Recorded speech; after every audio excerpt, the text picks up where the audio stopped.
الحمد لله رب العالمين والعافية المتقين والصلاة والسلام على سيدنا محمد وآله وصحبه أجمعين.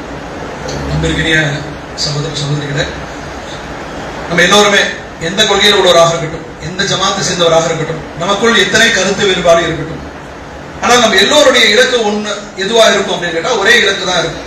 நிச்சயமாக நம்ம அத்தனை பேருமே நாங்கள் இந்த உலகத்தில் இஸ்லாத்தின்படி செயல்பட்டு நாளை மறுமை நாளில் நாம் வெற்றி பெற வேண்டும், சொர்க்கத்திற்குள்ளே நுழையக்கூடிய மக்களாக நாம் மாற வேண்டும்.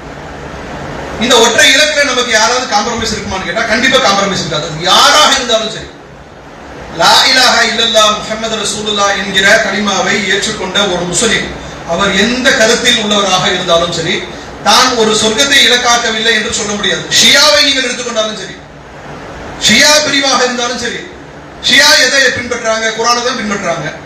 அவர்கள் குரானை நிராகரித்த கூட்டம் கிடையாது, குரானை ஏற்றுக்கொண்ட கூட்டம் தான். அவங்க கிட்டே நீங்க எது இலக்குன்னு கேட்டா அவங்களுக்கு அல்லாஹையும் அல்லாஹுடைய திருப்தியை பெறுவதும் சொர்க்கத்திற்குள்ளே நுழைவதும் தான் அவங்களும் சொல்லுவாங்க. எல்லோருமே இலக்கு எதாக இருக்கும் அப்படின்னு கேட்டா சொர்க்கம் தான் இலக்காக இருக்கும். அப்ப அதனுடைய பாதை நமக்கு எப்படி இருக்க வேண்டும் என்றால் அந்த பாதை நமக்கு இலகுவாக்கப்பட வேண்டும். சொர்க்கத்திற்கு நாம் செல்வதற்கான பாதை நமக்கு இலகுவாக ஆக்கப்பட வேண்டும். அந்த இலகுவாக்குதல் என்பதை அல்லாஹ் எந்த இடத்துல வச்சிருக்கான் அப்படின்னு கேட்டா, நபி ஸல்லல்லாஹு அலைஹி வஸல்லம் அவர்கள் ஒரு ஹதீஸ்ல சொல்றாங்க, யார் ஒருவர் கல்வியை தேடி பயணம் செய்கிறாரோ, நபி ஸல்லல்லாஹு அலைஹி வஸல்லம் பயன்படுத்துவார்கள், கல்வியை தேடி பயணம் செய்கிறாரோ அவருக்கு ஸஹலல்லாஹு லஹு பிஹி தரீகன் இலல் ஜன்னதி, அல்லாஹ் சொர்க்கத்திற்கு செல்லுகின்ற பாதையை இலகுவாக ஆக்குகிறார்.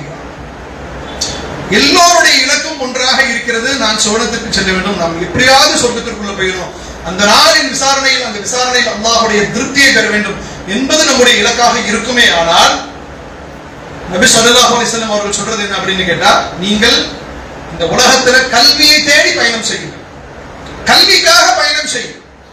உன்னுடைய காலத்தை, உங்களுடைய நேரத்தை, நம்முடைய ஆற்றலை எதற்காக, இந்த உலகத்திற்காக எவ்வளவு செலவழிக்கிறோம், கொஞ்சம் கல்விக்காக செலவு செய்யுங்கள். அப்படி செலவழித்து ஒருவர் அதற்காக பயணிக்கின்ற பொழுது அவருக்கு அல்லாஹ் எப்படிப்பட்ட ஒரு உபகாரத்தை செய்கிறான் என்றால், அவருக்கு நாளை சுவனத்திற்கு இலல் ஜன்னதி தரிக்கன் இலல் ஜன்னா, சொர்க்கத்திற்கு செல்வதற்கான பாதையை அவருக்கு இலகுவாக அல்லாஹ் ஆக்குகிறான் என்றால், இந்த கல்வியினுடைய மகத்துவம், முக்கியத்துவம் நாம் புரிந்து கொள்ள வேண்டும். அப்படி நாம் புரிந்து கொள்கின்றவர்களாக நாம் மாறுகின்ற பொழுது நம்மையும் குர்ஆனையும் ஒருவராலும் பிரிக்க முடியாது, நம்மையும் வாசித்தலையும் ஒருவராலும் பிரிக்க முடியாது. அதிகமாக நேரத்தை அதற்காக ஒதுக்குவோம், தெரிந்து கொள்வதற்காக ஒதுக்குவோம். வீணான காரியங்களில் இப்போ நம்ம எப்படி செலவழித்துக் கொண்டிருக்கிறோம், அப்படி செலவழிக்கக்கூடியவர்களாக இருக்க மாட்டோம்.